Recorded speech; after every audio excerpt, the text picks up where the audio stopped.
मुनीम जी, इनकी समस्या सुनी जाए।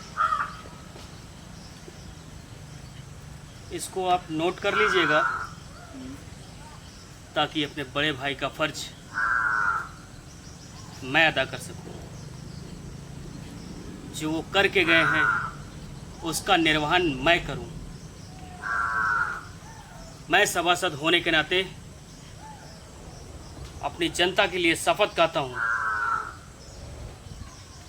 मैं हमेशा अपनी जनता के लिए नतमस्तक हूं, उनके कार्य को करने के लिए सदैव तैयार हूं। मुनीम जी, आगे की कार्रवाई देखी जाए।